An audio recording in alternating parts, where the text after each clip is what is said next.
안녕하세요. 사쿠라이 유이입니다. 도쿄의 미타카 여자고등학교 3학년생이에요. 오늘은 제 인생을 완전히 바꿔놓은 한국 수학여행 이야기를 들려드리려고 합니다. 단 5일의 여행이 17년 인생의 방향을 어떻게 바꿨는지 지금부터 진솔하게 말씀드릴게요.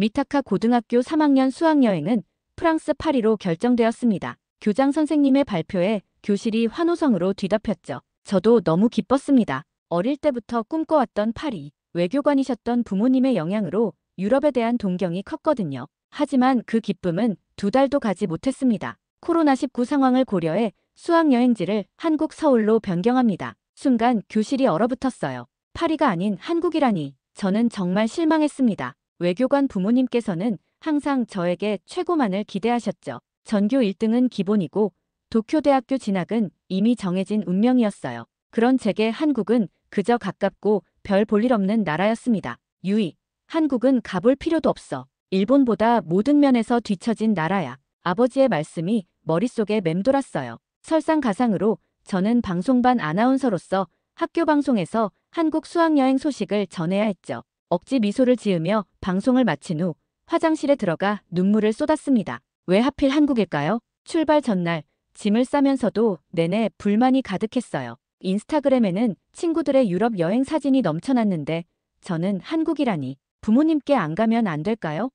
라고 물었지만 돌아온 건 의무를 다하는 법을 배워라라는 냉정한 대답뿐이었습니다. 비행기에 오르는 순간까지도 제 마음은 무거웠어요. 창가에 앉아 이어폰을 꽂고 음악을 들으며 친구들과 대화도 거부했죠. 단 2시간 비행, 이 짧은 여정이 제 인생을 완전히 바꿔놓을 거라곤 상상도 못했습니다. 비행기에서 내리자마자 저는 깜짝 놀랐어요. 인천국제공항의 규모와 시설이 예상과 완전히 달랐기 때문입니다. 높은 천장과 넓은 공간, 그리고 깔끔한 디자인이 첫인상부터 제 편견을 흔들었죠. 여러분, 인천국제공항은 세계 공항 서비스 평가에서 12년 연속 1위를 차지했습니다. 인솔 선생님의 설명에 저도 모르게 눈이 커졌습니다. 정말인가? 의심스러웠지만 주변을 둘러보니 확실히 도쿄 하네다 공항보다 더 현대적이고 세련된 느낌이었어요. 수화물을 기다리는 동안 로봇 안내원이 다가와 일본어로 인사를 건넸습니다. 안녕하세요. 미타카 고등학교 학생 여러분. 인천공항에 오신 것을 환영합니다. 너무 놀라 말을 잇지 못했어요. 로봇이 일본어를 완벽하게 구사하다니. 친구들도 신기해하며 로봇과 사진을 찍기 시작했습니다. 저도 모르게 휴대폰을 꺼내 사진을 찍었죠. 이건 정말 예상치 못한 일이었습니다. 입국 심사 과정도 놀라웠어요. 자동 출입국 심사대를 통과하는데 겨우 10초밖에 걸리지 않았죠. 도쿄로 돌아온 외국인 친구들이 일본 입국 심사가 너무 오래 걸린다고 불평했던 게 생각났습니다. 한국의 효율성은 일본보다 뛰어났어요. 공항에서 나오는 길에 화장실에 들렀는데 깨끗함에 또 한 번 놀랐습니다. 각 칸마다 비데가 설치되어 있었고 심지어 화장실 문에는 사용 중 표시등까지 있었어요. 이런 세심함이 일본의 것과 비슷하면서도 더 발전된 느낌이었죠. 버스로 이동하면서 창밖을 내다보니 고층 빌딩과 현대적인 도시 풍경이 펼쳐졌습니다. 아버지가 말씀하셨던 뒤처진 나라의 모습은 전혀 보이지 않았어요. 오히려 도쿄보다 더 첨단 도시 같은 느낌이었습니다. 제 마음속에 의문이 생겼어요. 정말 내가 알던 한국이 맞나? 둘째 날, 우리는 서울 지하철을 경험했습니다. 처음에는 걱정이 많았어요. 일본의 철도 시스템이 세계 최고라고 항상 들어왔으니까요. 하지만 지하철역에 들어서는 순간 또 한 번 제 편견이 무너져 내렸습니다. 우와, 화면에 열차가 어디에 있는지 실시간으로 보여주네. 플랫폼 스크린 도어 위에 설치된 디지털 패널이 열차의 실시간 위치를 알려주고 있었어요. 도쿄 지하철에는 없는 시스템이었죠. 게다가 역 안내도는 한국어뿐만 아니라 일본어, 영어, 중국어까지 완벽하게 표기되어 있었습니다. 지하철을 기다리는 동안 가장 인상적이었던 건 와이파이였어요. 무료 와이파이가 역 전체에서 완벽하게 작동했습니다. 일본에서는 지하철역에서 와이파이 연결이 자주 끊겼는데 여기선 전혀 문제가 없었어요. 유이, 이거 봐. 교통카드로 편의점에서도 결제할 수 있대. 친구 미카의 말에 저도 깜짝 놀랐습니다. 우리는 티머니라는 교통카드를 받았는데 이걸로 지하철뿐만 아니라 버스, 편의점, 심지어 카페에서도 사용할 수 있다고 했어요. 일본의 수이카보다 훨씬 다양한 곳에서 사용 가능했죠. 강남역에서 환승할 때는 더 놀라운 경험을 했습니다. 역이 너무 커서 길을 잃을 뻔했는데 바닥과 천장에 있는 컬러 라인을 따라가니 쉽게 환승할 수 있었어요. 심지어 에스컬레이터에서는 모두가 오른쪽에 서서 왼쪽을 비워두었습니다. 일본인들도 이렇게 하는데 한국도 똑같네. 제 중얼거림의 옆에 있던 한국인 대학생이 웃으며 말했어요. 우리도 질서를 중요하게 생각해요. 일본과 한국이 생각보다 비슷한 점이 많답니다. 그 말을 들으니 왠지 부끄러워졌어요. 지금까지 한국을 너무 무시해왔다는 생각이 들었거든요. 지하철에서 내려 길을 걷는 동안 제 마음속에는 작은 변화가 시작되고 있었습니다. 한국에 대한 호기심이 생겨났고 더 많은 것을 알고 싶어졌어요. 셋째 날, 우리는 경복궁을 방문했습니다. 웅장한 규모의 궁궐 앞에서 자연스럽게 감탄사가 나왔어요. 일본 황궁과는 또 다른 분위기였죠. 화려한 단청과 곡선의 지붕은 한국 고유의 아름다움을 보여주고 있었습니다. 경복궁은 1395년에 지어진 조선 왕조의 정궁입니다. 그러나 임진왜란과 일제강점기를 거치며 대부분 소실되었다가 복원되었습니다. 가이드의 설명을 들으며 궁 안으로 들어갔어요. 갑자기 마음이 무거워졌습니다. 임진왜란과 일제강점기라는 단어가 마음을 불편하게 했어요. 그동안 일본 역사 수업에서는 이런 내용을 자세히 배우지 않았거든요. 그때 친구들이 국내의 한 건물 앞에 모여 심각한 표정을 짓고 있었습니다.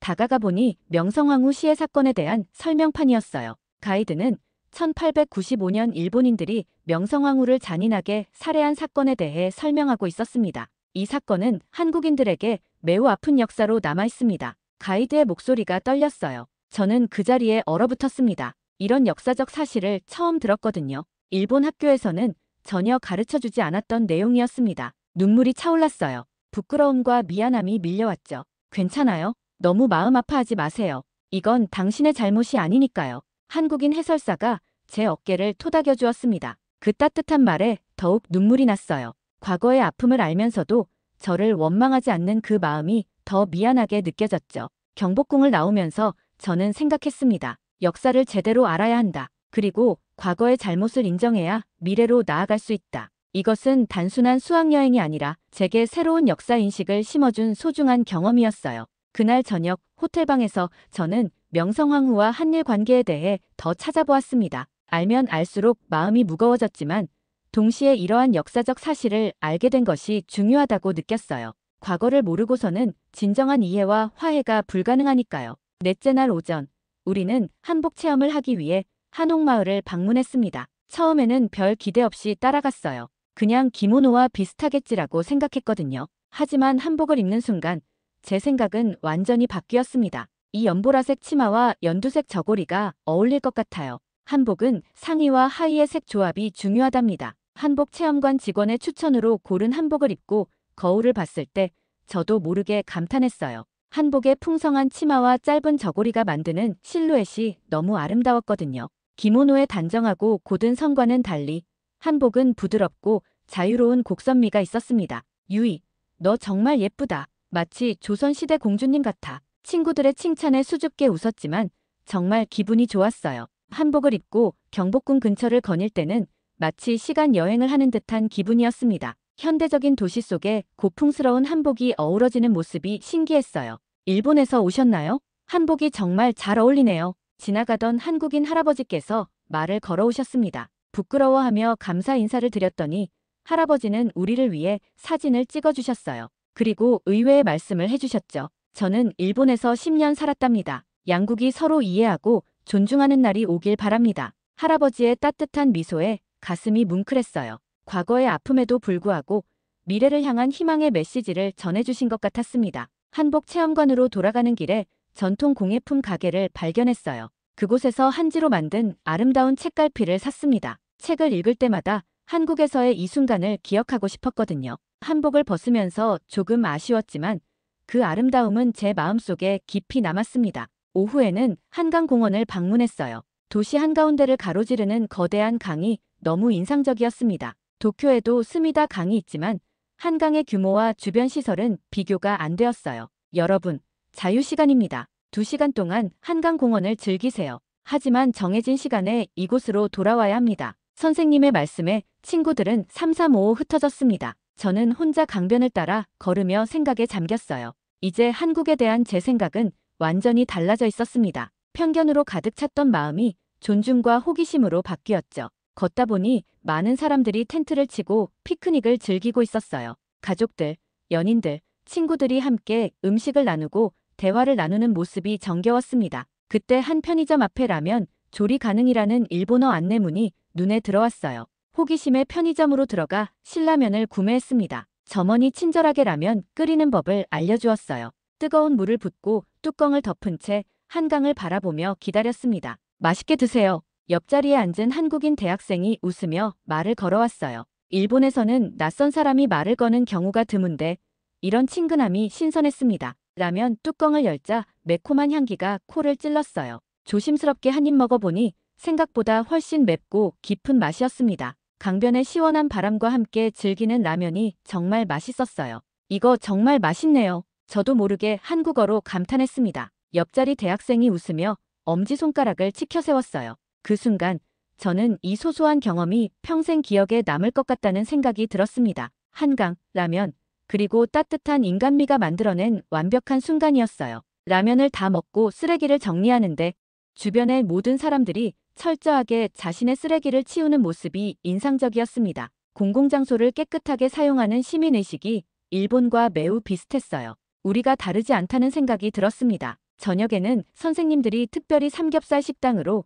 우리를 데려갔습니다. 한국 친구들에게 꼭 먹어봐야 한다는 추천을 받은 음식이라고 했어요. 식당에 들어서자 굽는 고기 냄새가 코를 자극했습니다. 와, 이렇게 큰 고기를 직접 구워 먹는 거야? 테이블 가운데 있는 숯불 그릴에 두툼한 삼겹살이 올려졌어요. 일본의 야키니쿠와 비슷하지만 고기의 두께와 구워 먹는 방식이 달랐습니다. 특히 상추에 고기를 싸먹는 문화가 신기했어요. 이렇게 쌈장을 조금 바르고 고기와 마늘, 김치를 함께 싸서 한 입에 먹는 겁니다. 식당 아주머니께서 직접 시범을 보여주셨어요. 따라해보니 입 안에서 폭발하는 맛의 조화가 놀라웠습니다. 짭조름한 고기와 신선한 채소, 매콤한 김치가 어우러져 정말 맛있었어요. 한국 음식은 모두가 함께 나눠 먹는 문화가 특징입니다. 이것은 정이라는 한국의 정서를 보여주는 거죠. 가이드의 설명을 들으며 일본의 개인 접시 문화와는 다른 한국의 공유 식문화가 정겹게 느껴졌습니다. 테이블 위에는 10가지가 넘는 반찬들이 놓여 있었고 모두가 자유롭게 집어 먹었어요.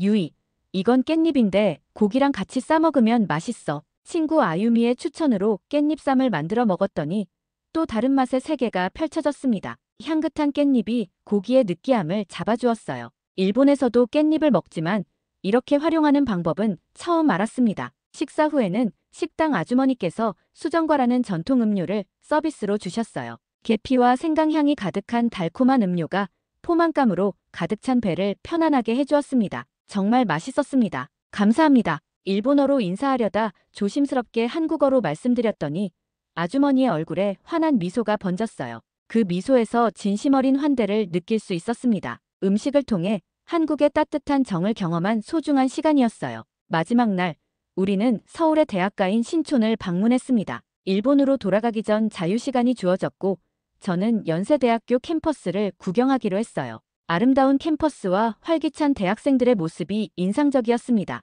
혹시 일본에서 오셨나요? 도와드릴까요? 한 한국인 대학생이 제게 일본어로 말을 걸어왔어요. 놀라서 쳐다보니 그는 연세대 국제학부 학생이라고 자신을 소개했습니다. 유학생 도우미 프로그램으로 일본어를 배우고 있다고 했죠. 대학 생활이 궁금하시면 학생회관에서 커피 한잔하며 이야기 나눌까요? 그의 제안에 망설임 없이 따라갔어요. 학생회관 카페에서 만난 다른 학생들도 정말 친절했습니다. 그들은 한국 대학의 국제 프로그램과 장학금 제도에 대해 열정적으로 설명해 주었어요. 한국 정부는 외국인 유학생들을 위한 다양한 지원 제도가 있어요. 특히 일본 학생들을 위한 프로그램도 많습니다. 그들의 이야기를 들으며 제 마음속에 새로운 가능성이 열렸어요. 도쿄대학에 가는 것만이 성공의 길이라고 생각했던 좁은 시야가 넓어졌습니다. 한국에서 공부하는 것도 충분히 가치 있는 선택일 수 있겠다는 생각이 들었어요. 캠퍼스를 나와 거리를 걷는 동안 한국의 젊은이들이 자유롭고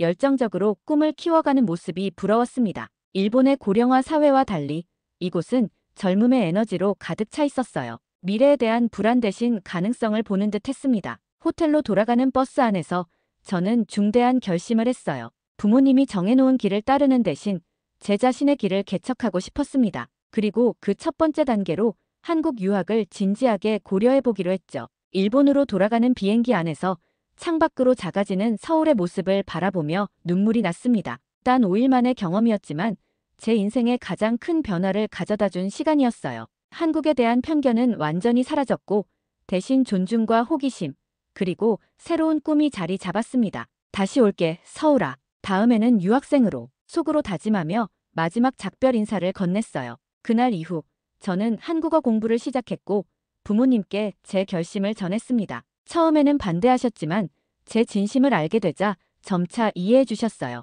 지금 저는 연세대학교 국제학부에 합격하여 한국어를 열심히 공부하고 있습니다. 일본 친구들은 제가 미쳤다고 생각했죠. 도쿄 대학을 포기하고 한국으로 간다니. 하지만 저는 단 한 번도 이 결정을 후회한 적이 없어요. 한국 수학여행은 제게 단순한 여행이 아니라 인생의 전환점이었습니다. 편견에 사로잡혀 있던 소녀가 새로운 세계를 발견하게 된 순간이었죠. 때로는 우리가 알고 있다고 생각하는 것들이 가장 위험할 수 있습니다. 직접 경험하고 보고 느끼는 것이 얼마나 중요한지를 깨달았어요. 요즘 저는 일본과 한국의 가교 역할을 하는 인재가 되기 위해 노력하고 있습니다. 두 나라가 과거의 아픔을 넘어 서로를 존중하고 이해하는 미래를 꿈꾸고 있어요. 그리고 그 첫걸음을 제가 떼고 싶습니다. 여러분도 혹시 어떤 나라나 문화에 대해 편견을 가지고 계시다면 한번 직접 경험해 보세요. 아마 저처럼 인생이 바뀌는 놀라운 경험을 하게 될지도 모릅니다. 선입견의 벽을 깨고 새로운 세계를 만나는 용기. 그것이 제가 한국 수학여행에서 얻은 가장 값진 선물입니다. 사쿠라이 유이의 이야기는 단순한 수학여행이 아니었습니다. 편견 속에 갇혀있던 소녀가 직접 경험하며 세상을 바라보는 시야를 넓히고 한국의 아름다움과 따뜻함에 감동하여 꿈까지 바꾸게 된 여정이었죠. 결국 그녀는 도쿄대 대신 연세대를 선택하며 한국에서의 새로운 미래를 향해 나아갔습니다. 오늘 이야기가 마음에 와닿으셨다면 구독과 좋아요, 알림 설정으로 더 많은 감동적인 이야기를 함께 해주세요. 여러분의 댓글도 소중히 읽겠습니다. 오늘도 함께 해주셔서 감사합니다.